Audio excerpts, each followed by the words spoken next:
People often say, seeing is believing, but hearing is deceiving. So do you really think things unseen by the human eye don't exist? Some spiritual animals are said to sense beings that humans cannot see and even evade or escape based on their judgment. Today's story may surpass your understanding in terms of eeriness. It's recommended that friends who are easily frightened watch together with a companion. It happened when I was about 6 or 7 years old, during a faint memory period. It was nearing dusk and I was with the family dog. My dog, Da Huang, was having a glorious time outside the yard. Suddenly, Da Huang stopped paying attention to me and instead barked fiercely toward the roadside. I followed Da Huang's gaze and saw a silhouette gradually approaching from afar. The way that person walked was unusually strange and stiff, like marching in sync, making them appear very rigid. But when that person got in front of me, I discovered something extremely peculiar. Despite the proximity, I could see patches on his clothes clearly, yet I couldn't make out his face. His face was obscured by what seemed like a swarm of dark mist, making it impossible to see his features. As I stood puzzled, Da Huang let out a piercing bark that interrupted my thoughts. Da Huang was now curling against the wall, fur bristling and drooling uncontrollably. It seemed quite scared of this individual. I wondered why Da Huang feared him.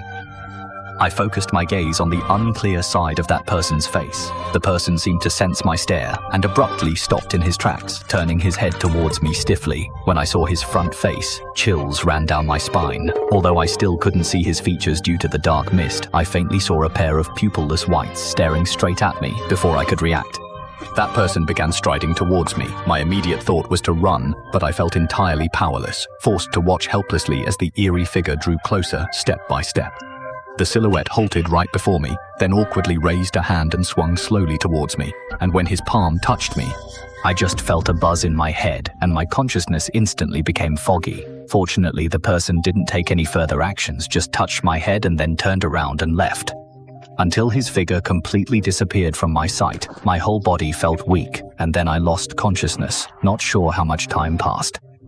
I slowly opened my eyes and what met my gaze was a cemetery in the woods. The person who had just touched my head was bowing and eating something by a grave. As if sensing me, he suddenly stopped what he was doing, and when he turned his head, I could clearly see he seemed startled. Then he abruptly stood up and waved his hands toward me, repeatedly making this gesture. Although still stiff, I could clearly feel his urgency. I stared at him blankly, momentarily confused because I had no idea where I was or where I should go. Just as I was at a loss, an ethereal voice suddenly reached my ears. The voice was someone calling my name, and upon hearing it, my consciousness blurred again. Then a flash of light appeared before my eyes. When I woke up again, I found myself lying on my own bed at home, surrounded by my parents and Aunt 3 from the village. When I had just woken up, my mind was somewhat hazy, but during that time, I seemed to hear him say something like children passing by, meaning no harm.